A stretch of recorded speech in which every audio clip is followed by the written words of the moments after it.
اس کا شیخ 45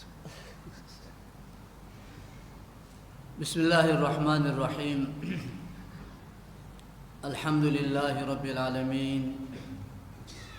والصلاة والسلام على اشرف الانبیاء والمرسلین وعلى آلہ واصحابہ اجمعین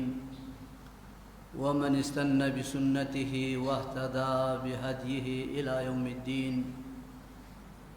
أشهد أن لا إله إلا الله وأشهد أن محمدًا عبده ورسوله أما بعد فأعوذ بالله من الشيطان الرجيم بسم الله الرحمن الرحيم قل إن كنتم تحبون الله فاتبعوني يحببكم الله وَيَغْفِرْ لَكُمْ ذُنُوبَكُمْ وَاللَّهُ غَفُورٌ رَحِيمٌ۔ مجھے شاگرد رشید محمد نے مشکل میں ڈال دیا۔ جو باتیں انہوں نے میرے بارے میں کی ہیں یہ ان کا حسن ظن ہے۔ میں ایک ادنا سا طالب علم ہوں اور اللہ سے دعا ہے آخری دم تک علم حاصل کرنے اور فائدہ اٹھانے کی، قرآن حدیث سے فائدہ اٹھانے کی اللہ توفیق عطا فرمائے۔ ایک تو جب محمد نے مجھے درس کی دعوت دی، میں تو حضرت شاہ صاحب کی وجہ سے بڑا گھبرا رہا تھا کہ اصل الحمدللہ ہم بھی سنتے ہیں ان کی تقریریں، اور ہم تو ڈیلے ڈالے اہل حدیث ہیں کہ ہر چیز میں کمپرومائز کرنے والے، لیکن الحمدللہ طیب الرحمن شاہ صاحب اور ان کے خاندان کو اللہ نے یہ اعزاز بخشا ہوا ہے کہ وہ مسلک اہل حدیث پر کوئی کسی سے کوئی کمپرومائز نہیں کرتے، نہ الحمدللہ کوئی بات چھپانے کی کوشش کرتے ہیں، نہ مصلحت کا شکار ہو جاتے ہیں۔ اور جیسے کہا جاتا ہے نا کہ ہم اہل حدیث سے صرف یہ نیم چڑھا اہل حدیث ہے، اللہ کے فضل و کرم سے مکمل طور پر مسلک پر چلنے والے، مسلک کی ترجمانی کرنے والے، یہ جماعت کا بہت بڑا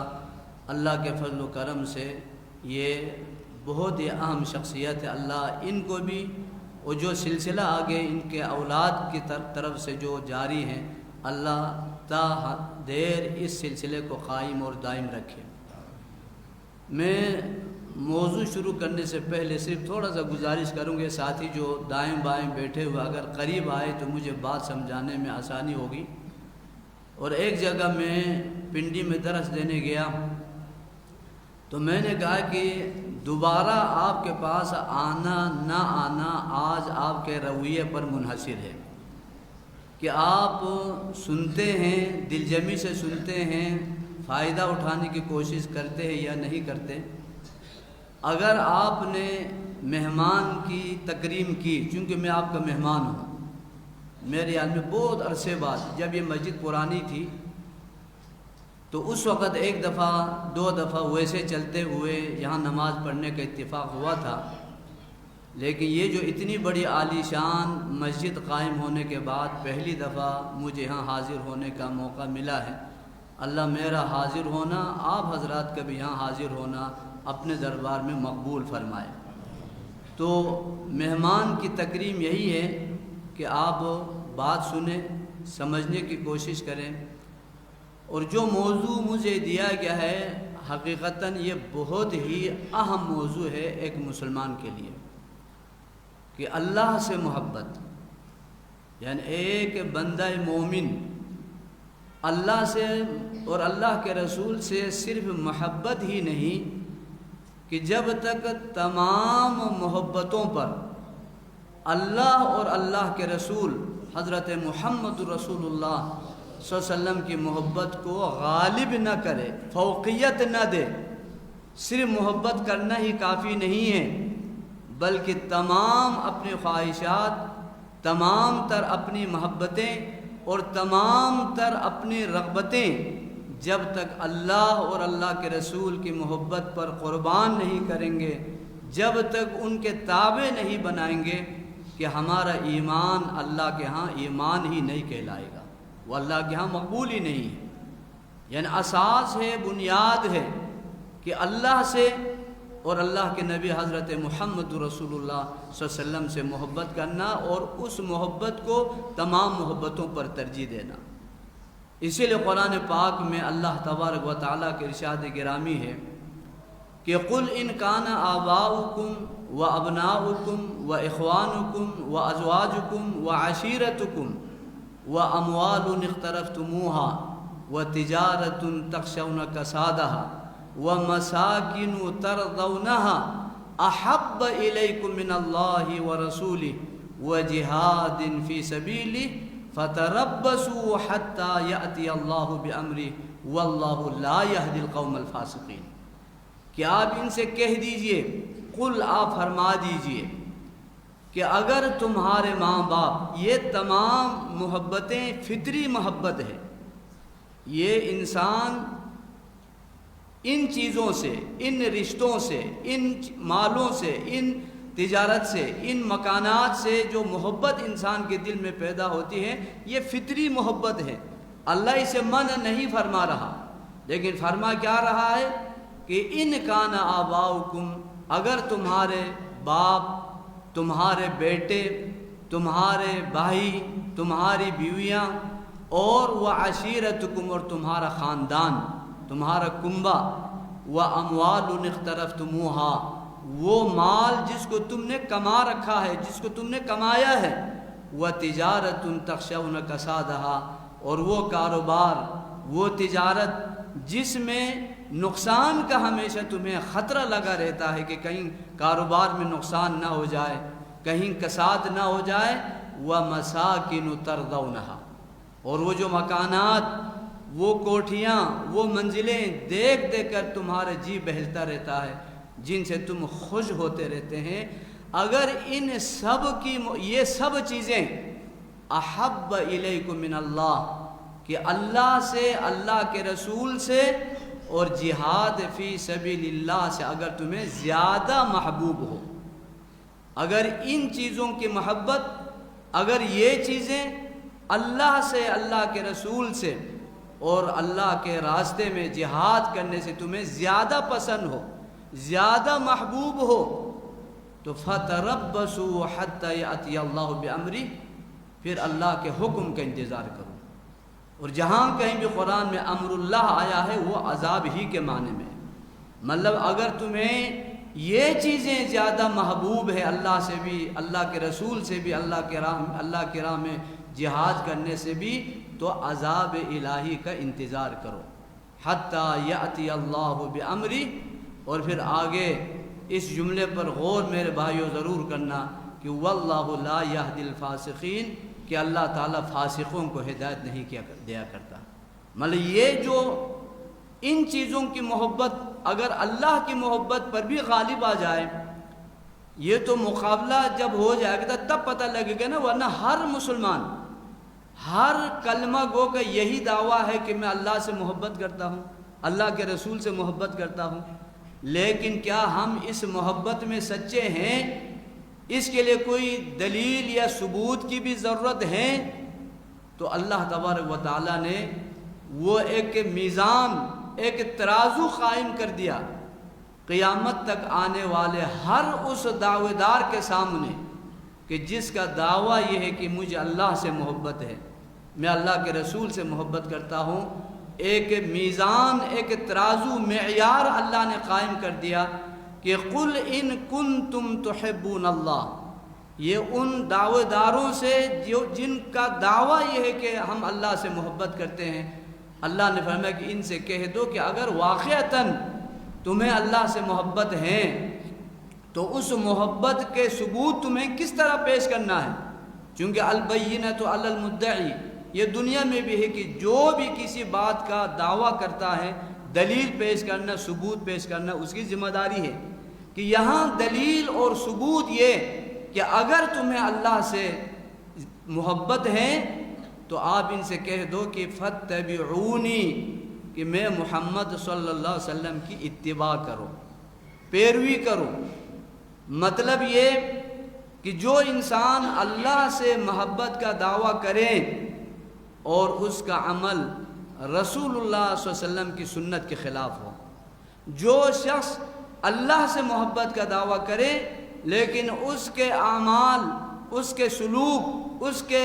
معاملات جو ہے اگر رسول اللہ صلی اللہ علیہ وسلم کی سنت کے خلاف ہے، طریقے کے خلاف ہے، تو سمجھو وہ اپنے دعویٰ میں جھوٹا ہے۔ کہ آپ کے سامنے اس چیز کو ثابت کرنے کے لیے کہ میں اللہ سے محبت کرتا ہوں، آپ کو رسول اللہ صلی اللہ علیہ وسلم کی پیروی کرنی ہوگی، نقش قدم پہ چلنا ہوگا، میری پیروی کرو، اتباع کرو۔ اس کے اللہ تبارک و تعالیٰ نے 2 فائدے بیان فرمائے۔ رسول اللہ صلی اللہ علیہ وسلم کی پیروی، آپ کے اتباع کے 2 فائدے، ایک تو یہ ہے کہ تم اللہ کے محب بننا چاہتے تھے تو اللہ کے نبی کی پیروی کی وجہ سے تم اللہ کے محبوب بن جاؤ گے۔ یحببکم اللہ، کہ اللہ تعالیٰ تم سے محبت کرے گا اگر تم میرے نبی کی، میرے رسول کی پیروی کریں، ان کی اتباع کریں، تو اس کا نتیجہ یہ ملے گا تم صرف محب نہیں رہیں گے بلکہ محبوب الہی بن جاؤ گے۔ یحببکم اللہ، اس سے بڑی دولت، اس سے بڑا مقام اور مرتبہ کسی مسلمان کے لیے ہو ہی نہیں سکتا کہ وہ اللہ تعالیٰ کا محبوب بن جائے، کہ یحببکم اللہ۔ اور دوسرا فائدہ وَيَغْفِرْ لَكُمْ ذُنُوبَكُمْ، اور اللہ تعالیٰ تمہارے سارے گناہ معاف فرما دے گا۔ یہ واللہ غفور الرحیم۔ تو میں اور آپ، کوئی بھی شخص جس کا دعویٰ یہ ہے کہ اللہ سے محبت کرتا، میں اللہ سے محبت کرتا، ہر مسلمان کا دعویٰ ہے، تو کیا ہم اس محبت کے دعوے میں سچے ہیں؟ کیا ہم رسول اللہ صلی اللہ علیہ وسلم کی پیروی اور اتباع کرنے میں صادق ہیں، سچے ہیں کہ ہم اللہ کے نبی علیہ السلام کی پیروی کرتے ہو، آپ کی سنت کو ہر چیز پر فوقیت دیتے ہو، اپنے انا کو، ہر چیز کو،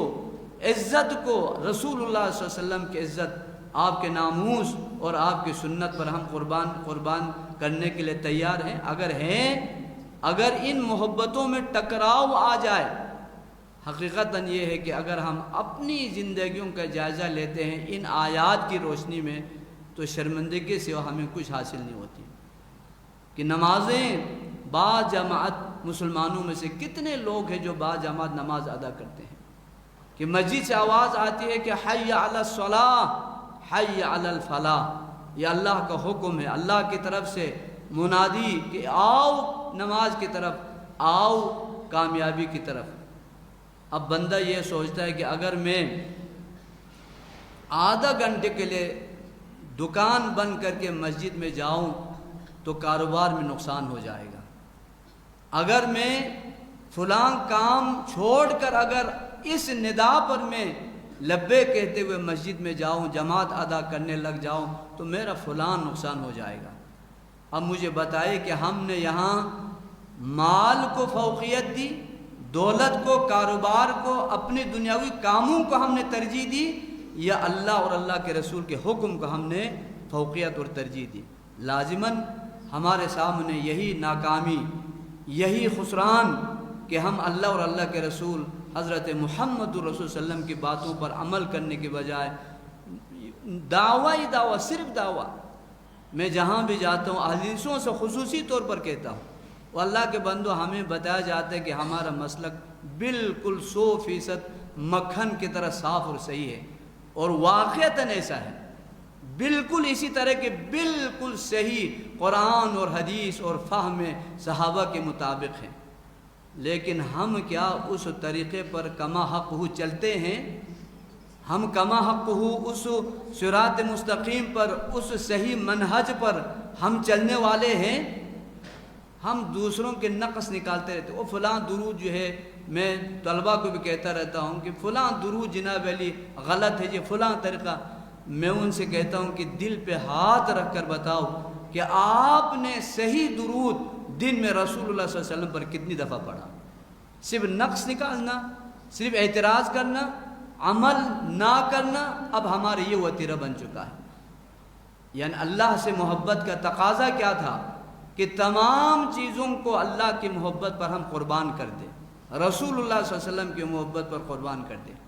اسی سے تو ایمان کا ذائقہ، ایمان کی لذت، ایمان کی حلاوت تو انسان محسوس کرتا ہے۔ اگر ہمیں اپنی عبادتوں میں لذت نہیں آ رہی، اگر ہمیں اطمینان حاصل نہیں ہو رہا، ہمیں حلاوت محسوس نہیں ہو رہا، تو اس کی وجہ اصل میں یہ ہے کہ ہم نے اس اصول کو، اس حقیقت کو ہم نے چھوڑ دیا جو حلاوت ایمان، لذت ایمان کے حصول کے لیے اللہ اور اللہ کے رسول حضرت محمد رسول اللہ نے بتایا تھا۔ اللہ کے نبی علیہ الصلوۃ والسلام نے فرمایا کہ ذاق طعم الایمان من رضی باللہ ربا وبالاسلام دینا وبمحمد صلی اللہ علیہ وسلم رسولا، کہ اس انسان نے ایمان کے ذائقے کو چکھ لیا، لذت اس نے محسوس کر لیا کہ جس نے اللہ کے رب ہونے پر اور اسلام کے دین ہونے پر اور رسول اللہ صلی اللہ علیہ وسلم کے اللہ کے پیغمبر ہونے پر وہ راضی ہو گیا۔ راضی ہونے سے مراد یہ ہے کہ اللہ کے تابع، اللہ کے حکم کے تابع، اسلام کے احکامات کے تابع اور رسول اللہ صلی اللہ علیہ وسلم کی سنت کے تابع۔ یہی تین سوالات قبر میں بھی ہونا ہے کہ جو اگر انسان اسی پر دنیا میں قائم رہے کہ من رضی باللہ ربا وبالاسلام دینا وبمحمد صلی اللہ علیہ وسلم رسولا، کہ اللہ تعالیٰ کے رب ہونے پر، رسول کے پیغمبر ہونے پر، اسلام کے دین ہونے پر اگر کوئی راضی ہے۔ دوسری روایت میں اللہ کے نبی علیہ الصلوۃ والسلام کے ارشاد گرامی یہ ہے کہ ثلاث من کن فیہ وجد بہن حلاوت الایمان، تین خصلتیں، تین صفات، تین باتیں ایسی ہیں اگر کسی بھی مسلمان کے اندر وہ تینوں صفات، وہ تینوں خصلتیں اگر موجود ہوں تو اسے ایمان کے مٹھاس اور لذت وہ خود محسوس کرے گا۔ نماز پڑھتے اسے لذت آئے گی، قرآن کی تلاوت کرتے ہوئے دل جمی سے اسے قرآن پڑھتے ہوئے لذت آئے گی، مزہ آئے گا، حلاوت محسوس کرے گا۔ تمام عبادات میں وہ تین چیزیں کیا ہیں کہ ان یکون اللہ ورسولہ احب الیہ مما سواہما۔ پہلی چیز یہ ہے کہ اس کے نزدیک اللہ اور اللہ کے رسول کی محبت تمام محبتوں پر، تمام چیزوں پر غالب ہو، کہ ان یکون اللہ ورسولہ احب الیہ مما سواہما، کہ اللہ کی محبت سے بڑھ کر کوئی محبت نہیں، اللہ کے نبی علیہ الصلوۃ والسلام کی محبت سے بڑھ کر کوئی محبت نہیں۔ تو اسے پتہ لگے گا کہ میں عبادت کر رہا ہوں، عبادات کا، ایمان کا، اسلام کو، اسے لذت محسوس ہونے لگے گا، حلاوت محسوس کرے گا۔ اور دوسری چیز وَأَن يُحِبَّ الْمَرْءَ لَا يُحِبُّهُ إِلَّا لِلَّهِ، کسی مسلمان سے اگر وہ محبت کرتا ہے خالصتاً اللہ کے لیے، کسی دنیاوی فائدے کے لیے نہیں، کہ اللہ کے نیک بندہ ہے، صحیح منہج پر چلنے والا ہے، اللہ تعالیٰ کے نیک صالحین میں سے، بندوں میں سے ہے، اللہ تعالیٰ کے نیک بندوں سے خالصتاً اللہ واسطے محبت کرے، دنیاوی کوئی غرض و غایت نہ ہو۔ اور تیسری چیز کہ وَأَن يَكْرَهَ أَن يَعُودَ إِلَى الْكُفْرِ كَمَا يَكْرَهُ أَن يُقْذَفَ فِي النَّارِ بَعْدَ أَن أَنْقَذَهُ اللَّهُ أَوْ كَمَا قَالَ علیہ الصلوۃ والسلام، کہ اسلام لانے کے بعد، صحیح منہج اختیار کرنے کے بعد، کہ وہ دوبارہ اپنے پرانے روش پر، اپنے پرانے منہج پر، کفر پر واپس لوٹ جانے کو اسی طرح وہ مکروہ سمجھتا ہے، اسی طرح ناپسند کرتا ہے جیسے آگ میں پھینکا جانا اسے ناپسند ہے۔ جیسے آگ میں پھینکا جانا اسے ناپسند ہے، اسی طرح جب اللہ نے اسے کفر سے بچایا، کفر سے نجات دی، دوبارہ کفر کی طرف جانے کو اسی طرح ناپسند کرتے ہیں۔ اگر یہ تین چیزیں، یہ تین خصلتیں، یہ تین صفات اگر کسی مسلمان کے اندر موجود ہو تو حلاوت الایمان، ثلاث من کن فیہ وجد بہن حلاوت الایمان، کہ صحابہ کرام رضوان اللہ علیہم اجمعین کے منہج پر چلنے کا ہم دعوے دار ہیں، اور ہم انشاءاللہ اس دعوے میں برحق ہے کہ ما کنت علیہ انا و اصحابی، کہ جس طریقے پر، جس منہج پر اللہ اور اللہ کے نبی اور رسول اللہ صلی اللہ علیہ وسلم کے صحابہ چلتے تھے، ہمارا منہج بھی، ہمارا طریقہ بھی وہی طریقہ ہے، وہی منہج، وہی صراط مستقیم ہے۔ ان کے کیا طریقہ تھا؟ قربانیوں سے ان کی زندگی مثالوں سے بری پڑی ہے۔ شاید آپ میں سے کسی نے کبھی اس صحابی کا نام بھی نہ سنا ہو کہ ابو الدحداء، ترمذی کی روایت اور بعض روایتوں میں مسلم میں کسی اور حوالے سے اس کا نام ابن الدحداء ہے، لیکن امام شعبہ بن حجاج رحمہ اللہ کی روایت میں جو ابو الدحداء کے نام سے ہے کہ رسول اللہ صلی اللہ علیہ وسلم کے سامنے ایک شخص آیا، صحابی آیا، اس نے کہا کہ یا رسول اللہ، میں اپنے باغ کی دیوار جو ہے نئے سرے سے بنانے لگا ہوں، تو ایک انصاری کا ایک درخت ہے کھجور کا، وہ اس دیوار کے درمیان آ رہا ہے اور میری دیوار سیدھی نہیں ہو رہی، آپ اس سے کہے کہ وہ درخت جو ہے وہ مجھے دے دے۔ کوئی بات پہلے کوئی چلی ہوگی، کوئی کھٹپٹ ہو گئی ہوگی، اللہ کے نبی علیہ السلام جب سفارش کے لیے کہا، آپ علیہ السلام نے ابو الدحداء سے کہا بلا کر، وہ ابو الدحداء کا تھا، ابو الدحداء کہ جنت میں ایک درخت لے لو اور یہ درخت انصاری کو دے دو، جنت میں ایک کھجور کے درخت کے بدلے میں یہ کھجور کا درخت جو اس انصاری کو دے دو۔ انہوں نے، چونکہ آپ علیہ السلام کو حکم نہیں تھا، چونکہ ایسے معاملات میں صحابہ پوچھا کرتے تھے کہ اللہ کے نبی آپ کا حکم ہے یا مشورہ ہے؟ اگر کہتے کہ آپ علیہ السلام فرماتے کہ مشورہ ہے تو پھر ان کی مرضی ہوتی تھی کہ مانے یا نہ مانے، اگر آپ فرماتے حکم ہے تو پھر اسے تسلیم کے بغیر چارہ نہیں ہوتا تھا، چونکہ آپ مشورہ دے رہے تھے۔ اور لگتا یہ کہ سیاق و سباق سے اس انصاری کا یا باغ والے کا پہلے کوئی مسئلہ جو ہے اس درخت کے حوالے سے کوئی لگتا ہے کوئی گڑبڑ ہوا وہ ہوگا، اس لیے اس نے انکار کر دیا کہ میں یہ درخت جناب علی اس کو نہیں دوں گا۔ ابو الدحداء کو جب یہ پتہ چلا کہ اللہ کے نبی علیہ السلام نے اس انصاری سے کہا ہے کہ جنت میں ایک درخت لے لو اور یہ درخت اس انصاری کو دے دو، یہ سنتے ہی اس درخت والے کے پاس گیا اور اس سے کہا کہ میرے ساتھ ایک سودا کر لو کہ میرے باغ میں جتنے درخت ہیں زمین سمیت میں تمہیں دیتا ہوں، اور یہ ایک درخت تم مجھے اس باغ کے بدلے میں مجھے بیچ دو۔ اور آپ کو پتہ ہے کہ روات نے لکھا ہے کہ اس کے باغ میں 600 کھجور کے درخت تھے، ابو الدحداء کے باغ میں 600 کھجور کے درخت، ایک کھجور کے درخت کے بدلے میں اپنا یعنی 600 کے قریب درخت جو ہے وہ زمین سمیت اس کے حوالے۔ وہ بڑا خوش ہو گیا، اس نے کہا لو جی مجھے اور کیا چاہیے، ایک درخت کے بدلے میں پورا باغ مجھے مل رہا ہے۔ ابو الدحداء نے وہ باغ کھجور اس سے لیا اور پورا باغ اس کے حوالے کیا،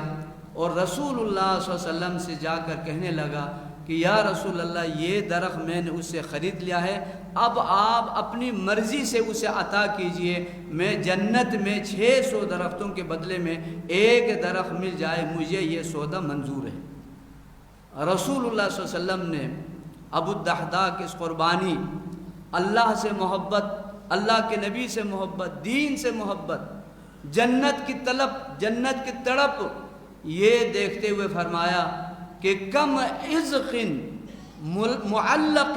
لأبی الدحداء کم عزق مدلن لأبی الدحداء فی الجنہ، کہ ایک نہیں کتنے ہی کھجور کے درخت اللہ تعالیٰ ابو الدحداء کو جو پھلوں سے لدا ہوا اللہ تعالیٰ حضرت ابو الدحداء کو عنایت فرمائے گا۔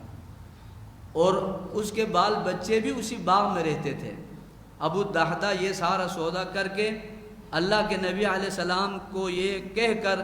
بیوی بچوں کے پاس باغ میں آیا اور کہنے لگے سامان باندھ لو، میں نے ایک درخت جنت کے بدلے میں یہ اپنا پورا باغ جو ہے وہ میں نے بیچ دیا ہے۔ وہ بھی مومنہ خاتون تھی، اس نے کہا کہ یعنی بیع ربحا، بلکہ بخن کیا خوب تو نے سودا کیا ابو الدحداء، کیا خوب تو نے سودا کیا کہ جنت میں تو نے ایک کھجور کا درخت خریدا، اس سے اور کیا بہتر سودا ہو سکتا ہے۔ اور بیوی نے بھی سراہا اور وہ تمام بال بچوں کو لے کر بورے بسترے بن کر باغ سے نکل گئے۔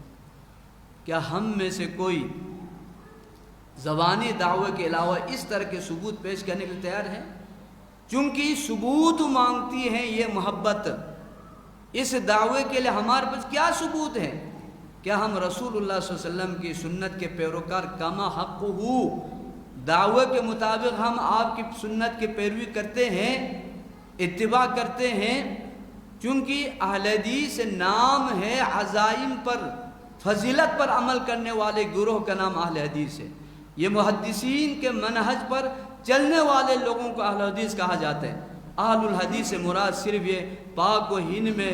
جس جماعت کو اہل الحدیث کہتے ہیں وہ مراد نہیں ہے، بلکہ محدثین، امام بخاری، امام مسلم، جتنے بھی سنن اور احادیث کے کتب کے مؤلفین ہیں، یہ سب اہل الحدیث تھے۔ یہ اہل الرائے کے مقابلے میں حدیث پر چلنے والے، اللہ کے نبی علیہ الصلوۃ والسلام کے حکم پر چلنے والے۔ ایک تو اس بات پر غور ضرور کرنا کہ جو ہم اللہ سے محبت کا دعویٰ کرتے ہیں، کیا واقعتاً ہم اس دعوے میں سچے ہیں؟ کیا ہم رسول اللہ صلی اللہ علیہ وسلم کی سنت کی پیروی کرتے ہیں؟ اگر ہم اپنے اس دعوے میں سچے ہیں تو ہمیں اپنی عبادات کا لطف آنا چاہیے، محسوس ہونا چاہیے، بجائے پریشانی ہونے کے۔ ہمارے ہاں جو ہے کہ امام صاحب نے کیا 1-2 منٹ زیادہ لگا دیا، بعد میں سلام پھیرنے کے بعد پیچھے نمازی بڑ شروع کر دیتے ہیں، وہ بڑی لمبی نماز پڑھ لیجیے۔ یعنی ذرا سے 1-2 منٹ، اگر حضرت عمر بن خطاب کے زمانے میں اگر ہم ہوتے تو پتہ نہیں ہمارا کیا حال ہونا تھا، کہ حضرت عمر بن خطاب رضی اللہ عنہ فجر کی پہلی رکعت میں سورہ یوسف مکمل تلاوت کرتے تھے۔ سورہ یوسف کی تلاوت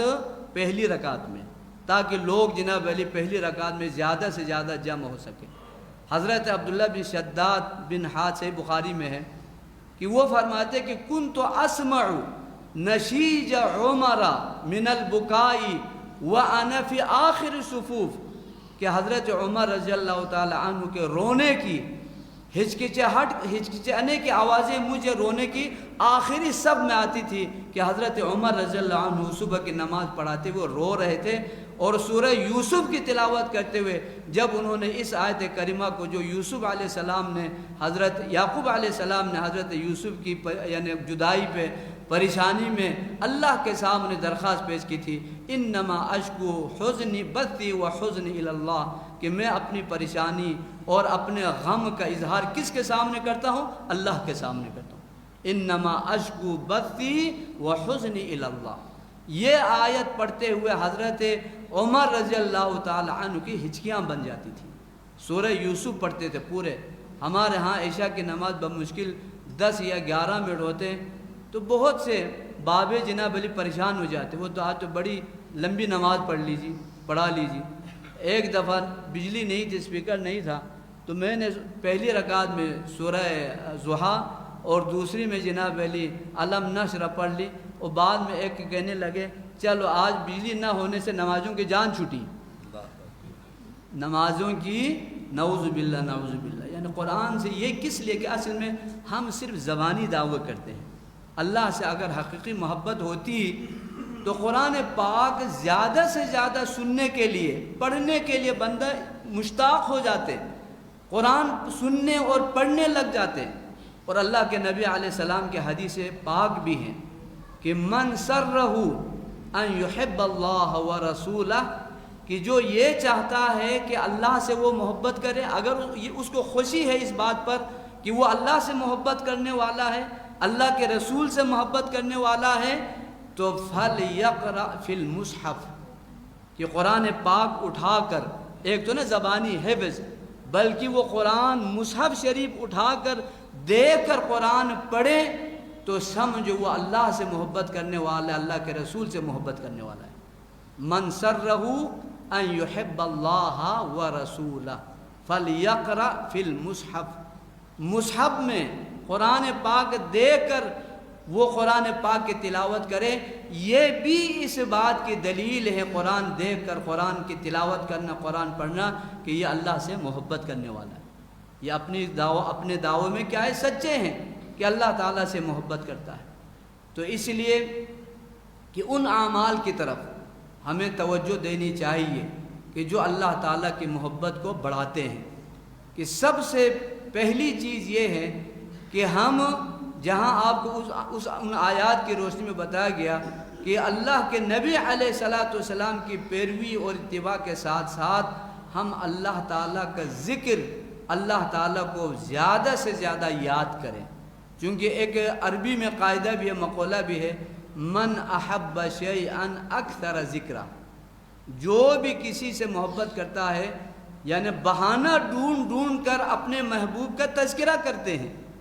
یعنی مطلب کیا ہے کہ ہمیں اللہ تعالیٰ سے اگر ہم محبت کرتے ہیں تو اللہ کو زیادہ سے زیادہ یاد کرنا چاہیے. ذکر الہی نماز کی شکل میں، قرآن کی تلاوت کی شکل میں، اور ذکر و اذکار جو ہے وہ اللہ تبارک و تعالیٰ کو یاد کریں گے. یہ بھی اپنی محبت کو بڑھانے اور محبت کے اثبات کے لیے اور محبت کو ثابت کرنے کے لیے زیادہ سے زیادہ اللہ کا ذکر اور اللہ کی یاد، یہ بھی ایک دلیل ہے. اسی لیے کسی شاعر نے کہا کہ تعصی الالہ وانت تظہر حبہ ھذا الامر فی الزمان بدیع ان کان حبک صادقا لاطعتہ ان المحب لمن یحب مطیع. کہ تو اللہ سے محبت کا دعویٰ بھی کرتا ہے اور اللہ کی نافرمانی بھی کر رہا ہے. تعصی الالہ وانت تظہر حبہ، ظاہراً تو کہتے میں اللہ سے بہت محبت کرتا ہوں لیکن تمام کام اللہ تعالیٰ کے حکم کے خلاف تو کرتا ہے. رشوت بھی تو کھا رہا ہے تو اہل حدیث ہے، سود بھی تو لے رہا ہے تو اہل حدیث ہے، غیبت بھی تو کرتا جا رہے. یعنی بہت ہی یقین کیجئے، میں حضرت صاحب سے معذرت کے ساتھ ایک جگہ پر میں نے محمد کو یہ قصہ سنایا ہوا ہے کہ میں اور مولانا سلیم اللہ عبد الباقی صاحب، وہ بھی ان کے استاذ ہیں، مولانا سلیم اللہ عبد الباقی صاحب. ایک جگہ پر ہم کوئی چیز لینے گئے، مسجد کے لیے کوئی ہیٹر لینا تھا، تو واپسی پہ راستے میں نے مولانا صاحب سے کہا کہ یہ بندہ اہل حدیث ہے.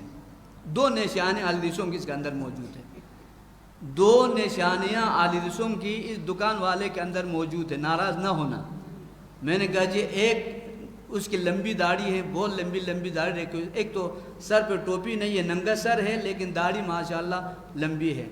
اور دوسری علامت ہے انتہائی بد اخلاق آدمی ہے، خشک آدمی، خشک آدمی. ہمارے اندر یہ کیوں خشکی ہے؟ اصل میں یہ عجب ہے میرے بھائیوں، یہ عجب ہے، خود پسندی ہے. یعنی ہم چند عبادات یا چند فرائض کیا ادا کرتے ہیں، اپنے آپ کو بڑا متقی پرہیزگار اور اپنے مقابلے میں دوسرے لوگوں کو ہم بالکل ہیچ سمجھتے ہیں، یہ تو بڑا گناہگار آدمی ہے جی، پرہیزگار اور متقی تو میں ہوں. یعنی حالانکہ ایک موحد کے لیے سب سے زیادہ با اخلاق ہونا چاہیے. یعنی بہت دفعہ جو ہے سفر میں پتہ چلتا ہے کہ ساتھیوں کے ساتھ جب ہم جاتے ہیں کہ اللہ کے نبی علیہ الصلاۃ والسلام کا یہ جو ارشاد گرامی ہے نا کہ قیامت کے دن ترازو میں جب اعمال تولا جائے گا سب سے زیادہ وزنی عمل کیا ہوگا؟ تقوی، حسن خلق، تقوی اللہ و حسن الخلق. اچھے اخلاق کا جو حامل ہوگا، اچھا اخلاق جو ہے بہت وزنی عمل صالح ہے. لیکن ہم خود پسندی کا شکار، دعویٰ ہمارے اللہ سے محبت کا، عمل سارا اپنی مرضی کا، یہ محبت نہیں ہے. بلکہ وہ ہمارے بزرگ، ایک دفعہ میں کسی مسجد کے نقشے کے لیے اس کے پاس گیا، وہ مجھے جانتا تھا، میں بھی جانتا تھا. تو جب میں نکلنے لگا میں نے کہا جی آج آپ نے ثابت کر دیا کہ آپ اہل حدیث ہیں، آپ نے ثابت کر دیا کہ آپ اہل حدیث ہیں. کہتے وہ کیسے؟ میں کہتے ہوں کہ اللہ کا بندہ، آپ مجھے جانتے ہیں، میں آپ کو جانتا ہوں، میں آپ کے گھر جو ہے گھنٹہ بیٹھ کے جا رہا ہوں، آپ نے یار سادہ پانی بھی نہیں پوچھا ہیں. یہ اخلاق ہے مہمانوں سے. حالانکہ اللہ کے نبی علیہ السلام کہ من کان یؤمن باللہ والیوم الاخر فلیکرم ضیفہ، جو اللہ پر یوم آخرت پر ایمان رکھتا ہو وہ مہمان کی تکریم کرے. اب اس کے بعد میں جب بھی جاتا تھا کھانا کھلائے بغیر نہیں بھیجتا تھا. لیکن بھائیوں، اللہ سے محبت کا، اللہ کے رسول سے محبت کا عملی ثبوت ہمیں اپنے کردار سے، اپنے اعمال سے دینا ہے. یہ شیطان ہی کے یعنی کارستانی ہے، اس کی یہ چالاکی ہے کہ عمل نہ کرنے والوں کو، جو بندگی نہیں کرتے، جو عمل نہیں کرتے، ان کو کیا کہتے ہیں کہ وہ اللہ غفور رحیم ہے. وہ اللہ بخشنے والے، کیا ضرورت ہے جس طرح محنت، اللہ غفور رحیم ہے۔ ایک تو ان کو اس طرح روکے رکھتے ہیں کہ دین کی طرف آنے سے، عمل صالح سے، اور جو عمل کرتے ہیں، جو نیکیاں کرتے ہیں، ان کو او بھائی تسی ہے جی، تسی تو بالکل پہنچے ہوئے جناب، ماشاءاللہ جناب، تسی اتنی نیکیاں کرنے والا۔ ایک تو نیکی کرنے والوں کو عجب اور خود پسندی کا شکار کر کے ان کے عمل برباد کراتا ہے، اور دوسری طرف عمل نہ کرنے والوں کو امانی اور ان کو جناب علی بڑا یعنی امیدیں دلا کر اللہ غفور رحیم ہے، اللہ بخشنے والا ہے۔ تو اس طرح یعنی شیطان دونوں طرف کا جناب علی کھیل کھیلتا ہے۔ تو عجب کا شکار کبھی نہ ہونا، کبھی یہ نہ سمجھنا کہ میں کوئی نیکی کر رہا ہوں، کبھی یہ نہ سمجھنا کہ میں بڑا پہنچا ہوا آدمی ہوں۔ ہمیشہ اللہ کے سامنے عاجز و انکساری، یعنی اللہ کے نبی علیہ السلام کان یذکر اللہ علی کل احیانہ، ایک لمحہ نہیں گزرتا تھا کہ جس میں رسول اللہ صلی اللہ علیہ وسلم اللہ کو یاد نہ کرتے ہو، لیکن پھر بھی کیا فرمایا کہ لا نثنی علیک کما اثنیتا، یعنی اللہ ہم تیرے ثنا کا، تیری تعریف کا حق ہم ادا نہیں کر پاتے، کر نہیں سکتے، تو اسی طرح کی جیسے تو نے اپنی تعریف کی۔ آپ کی تعریف آپ ہی کر سکتے ہیں، بندوں میں سے کوئی آپ کی اس طرح تعریف نہیں کر سکتے، لیکن ہم ہیں کہ چھوٹی چھوٹی باتوں پر۔ اب آپ ضرور اس بات پر غور کریں کہ اللہ کے نبی علیہ السلام نے اللہ سے محبت بڑھانے، اللہ سے محبت کے ثبوت کے لیے جو چیزیں بتایا تھا کہ ہمارے اندر موجود ہے۔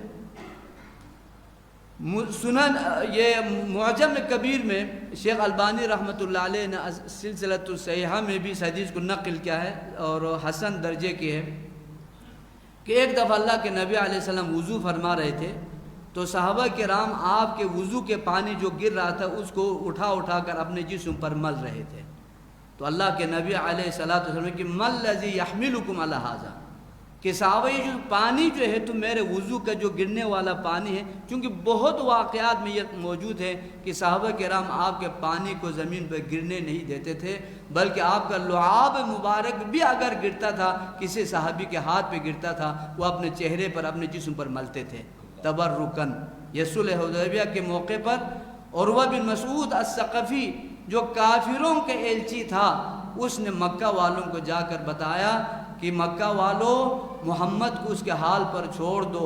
جو عزت اور جو تکریم میں نے اصحاب محمد کو محمد صلی اللہ علیہ وسلم کے کرتے ہوئے دیکھا، اللہ کی قسم نہ یہ محبت کسریٰ کو حاصل ہے، نہ قیصر کو حاصل ہے، نہ حبش کے بادشاہ کو حاصل ہے۔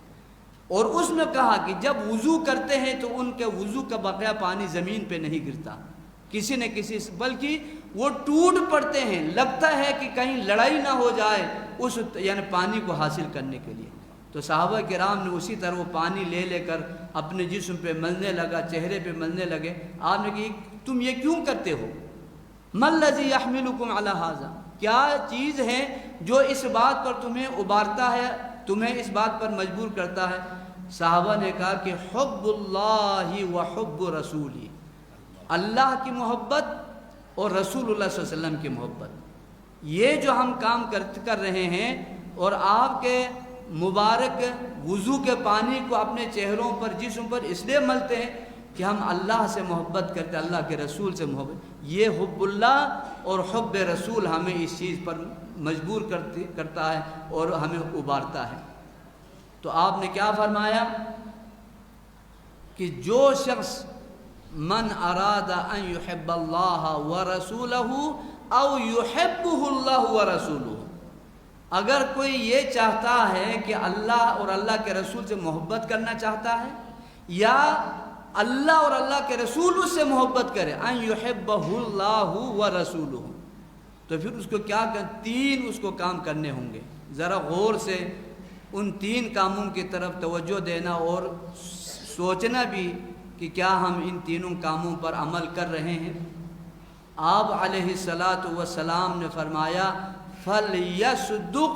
إِذَا حَدَّثَ، کہ اگر اللہ سے محبت، اللہ کے رسول سے محبت، یا رسول اللہ اور اللہ کی محبت اگر حاصل کرنا چاہتا ہے تو جب بھی بات کرے تو سچ بولے۔ فَلْيَصْدُقْ إِذَا حَدَّثَ، جب بھی بات کرے تو کیا کرے؟ سچ بولے۔ اور وَأَدِّ الْأَمَانَةَ إِذَا اؤْتُمِنَ، جب بھی کوئی اس کے پاس امانت رکھے، جب اسے امین سمجھا جائے تو اپنی اس امانت کو وہ مکمل طور پر ادا کرے، امانت میں خیانت نہ کرے۔ اور تیسری چیز یہ ہے یعنی وَلْيُحْسِنْ مَنْ جَاوَرَهُ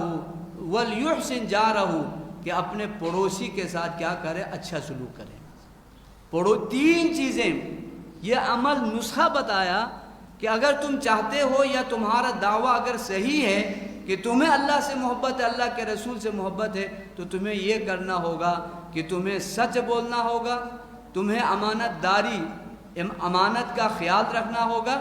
چونکہ اللہ کے نبی علیہ السلام کے حدیث پاک ہے اول ما یرفع من الناس الامانہ،